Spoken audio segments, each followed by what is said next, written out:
My name is Dr. Joseph Clark. I'm with Copacetic Health Institute. I'm here with Katie. Do you prefer Katie? Either. Okay. And you've been coming for about 3 months.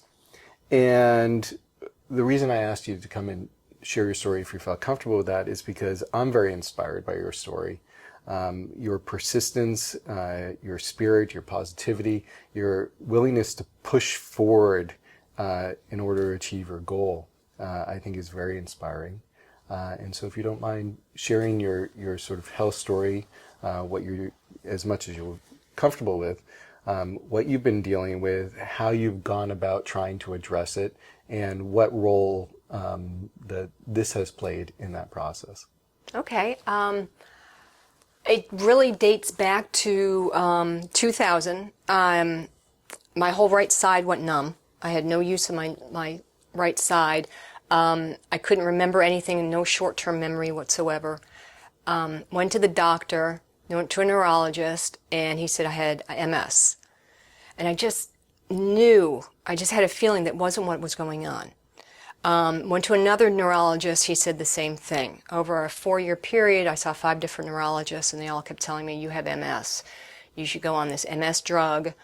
And I kept saying, I know there's something more going on. This is not what's wrong. Found out I actually had Lyme disease, which we traced back to when I was 17 years old. So at this point, I was 32 years old, learning all this. And started getting treatment for the Lyme. My right side came back, the short-term memory came back, everything started working again, except my right leg wasn't working correctly. It would drag. I couldn't walk 5 miles every day like I was doing. I couldn't hike anymore like I was doing. I couldn't ride my bike. It was really totally impairing my life. Over the years, I started doing physical therapy, found that helped a great deal. As long as I keep my legs strong, it was helping, but it wasn't fixing what was wrong. The physical therapist and I both said, it was neuromuscular that was wrong. Went to a couple neurologists, and again, they kept saying, oh, you have MS. And I was like, think outside the box, guys. This isn't MS. This is, fallout from the Lyme. So I thought, okay, I've got to help myself. Medical society wouldn't help me. They just kept plugging me, putting me in the round hole when I was a square. I'd done acupuncture before, and it helped a great deal. So when I moved here, my brother, who's one of your patients, told me about you, and I thought, let's try it, because if I know it's neuromuscular, I know my nervous system doesn't talk to itself, and it's causing short outs.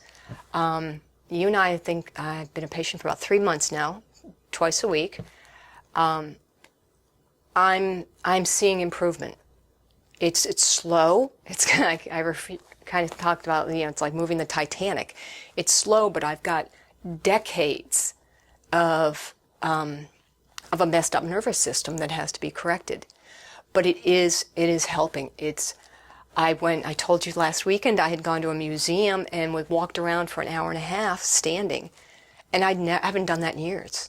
And then I walked 2 city blocks afterwards and was able to. I was tired afterwards, but I did it. And that's all because of what we're honing in on with fixing my nervous system. And as you and I talked, there's so much, my body's so used to going down this route that it's going to take a while to get my body trained to go in the correct route. It's changing habits. Yeah, it's changing my body's habit. And it keeps, every now and again, it keeps wanting to revert back, but it isn't reverting all the way back. It's still, that needle's moving. And it's just going to take time, but it is working and it is moving it. And it just gives me such great hope because, the medical society wanted to just pump me with a drug that cost $1,000 a month when that was actually hindering me and causing worse things to happen in my body. So I had to take care of me, and that meant going outside what is conventional medical. Yeah, and sometimes you are a square peg and you fit in the square hole. and sometimes you're not, right? And you recognize that you weren't. You recognize that the sort of establishment, the standards and practices were not serving you, and you took responsibility and wanted to find a way forward in your process. You set your goals and you wanted to find a way forward. And to me, that is really the ideal person to work with me. I'm personally not the right person for everyone. And honestly, there are a lot of patients that aren't the right person to work with me, because for me to work with someone, especially if we're working with a very complex issue like you have, a long-standing issue, one that is very much, you can't really put it in a box. It's unique. You have to be someone that meets me at least halfway, and it's a collaborative effort. And, this is a whole team effort. Yeah, That's the only way to make it work. You do that in spades. Yeah, and it's really, I think it's a testament to you to see your spirit every time that you come in. Even when you're tired, you're honest about your state. I'm tired, I'm exhausted, but your spirit is always positive. Your spirit is always pointed in the direction of achieving what you want to achieve. Well, I learned when I first had Lyme that either I fight it and I do what has to be done to get my system back, or I fold up and live with my life in a wheelchair, because it was really, or die, because it was really the only options.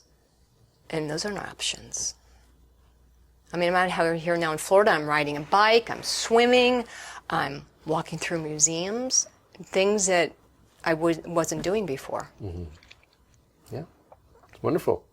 Yeah, it really is. I have a question for you. So when I wasn't the first acupuncturist you saw, but when you first thought about getting acupuncture, what were your concerns? My first concern was what it would feel like. Mm-hmm. Because, the only needle I had associated with is going to the doctor and getting blood. Mm-hmm. Those hurt. Mm-hmm. I don't care who it is, they hurt. That was my main concern at first. And then once you experienced it, and in every acupuncturist it's different, and they use different needles and so forth, but when you come in, do the needles, are they still uncomfortable? What is the experience of that? No, half the time I don't even know you've put a needle in. Sometimes it's like, I can feel it. Very rarely it'll be one where I just jump from, but most of the time I don't even know it's being done. We can oftentimes predict that, and I'll prompt you to breathe. Yes, you'll tell me, take a deep breath, and it lets me know, okay, I'm not going to enjoy this one. But you're talking 2 seconds, 3 seconds. Yeah. And I just have to concentrate on, I know this hurts right now, this particular needle, but I know afterwards I'm going to be so much better off. Mm-hmm. My legs will be stronger, my nervous system's talking. It's like, I can almost know when the end of my session is, when I'm laying on the table, because about 5 minutes before, I can feel everything in my body just flowing, starting to flow through each other. The circulation. The circulation, yeah. Mm-hmm. And it's like, that's when I know everything's, what we did with putting the needles in, it's worth it.